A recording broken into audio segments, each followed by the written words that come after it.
Hi hello welcome to mechanical tech Telugu. This is your హ్యాము mechanical Guru.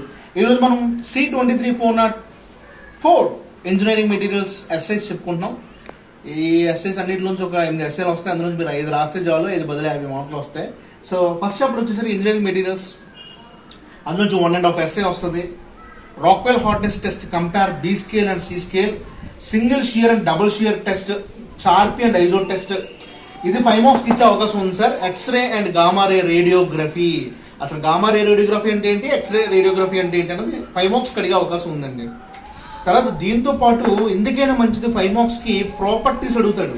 Mechanical properties, what is strength, what is ductility, what is మ్యాలిబిలిటీ and what is creep, ఇవి అడగొచ్చు, అడిగే అవకాశం ఉంది. Next structure of materials వచ్చేసి దీని నుంచి ఒక ఎస్సే వస్తుంది.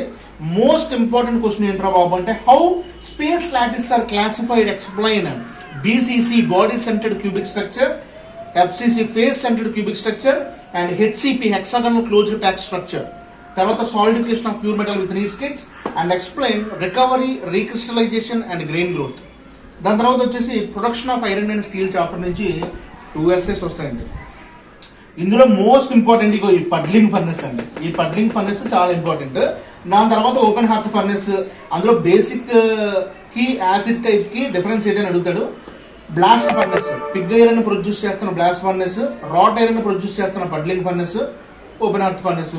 తర్వాత హీట్ ట్రీట్మెంట్ ఆఫ్ స్టీల్ నుంచి 2 ఎస్సేలు వస్తాయి. ఖచ్చితంగా పడే క్వశ్చన్ ఏంటంటే, explain iron carbon equilibrium diagram with neat sketch and also eutectoid point, eutectic point, peritectic point తో పాటు eutectic reaction, eutectoid reaction, peritectic reaction అనే 3 రియాక్షన్లు ఉంటాయి.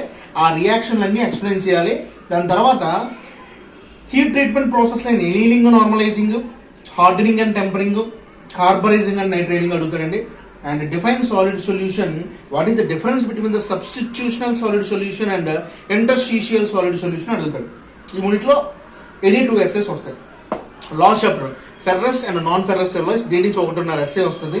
ఆ ఒక ఎస్సే ఏంట్రా బాబు అంటే, grey cast iron, white cast iron and malleable cast iron తాలూకు ప్రాపర్టీస్, కాంపోజిషన్, అప్లికేషన్. దాంతో పాటు అసలు గ్రే క్యాస్ట్ ఐరన్ ఎందుకు లేత్ బెడ్స్ కి యూజ్ చేస్తారు అని అడుగుతాడు.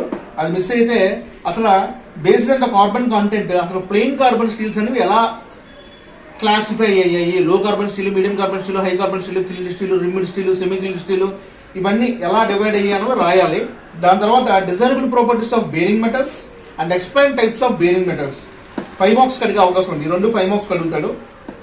అసలు కార్బన్ స్టీల్లోని, క్యాస్ట్ ఐరన్లోని సిలికాను, ఫాస్ఫరస్, సల్ఫరస్ తాలూకా ఇన్ఫ్లుయెన్స్ ఏంటి అని అడుగుతాడు. సో వీటి నుంచి 8 ఎస్సేలు వస్తాయి. మీరు 5 ఎస్సేలు రాస్తే చాలు సార్. 5 ఎస్సేస్ 50 మార్క్స్ వస్తాయి. ఈజీగా పాస్ అవ్వచ్చు. ఎవరైతే ఇంజనీరింగ్ మెటీరియల్స్లో డయాగ్రామ్స్ బాగా ప్రాక్టీస్ చేస్తారో వాళ్ళు మ్యాక్సిమం పాస్ అయిపోయినట్టు. డయాగ్రామ్స్ వల్ల మనకు మార్క్స్ వస్తాయి. బాగా కాన్సన్ట్రేట్ చేయండి. ఇంజనీరింగ్ మెటీరియల్స్ అనేది ఫుల్ స్కోరింగ్ సబ్జెక్ట్. బాగా మార్క్స్ తెచ్చుకోండి. All the best my dear students. ఎవరు mechanical tech Telugu, mechanical guru హ్యాము. Bye bye.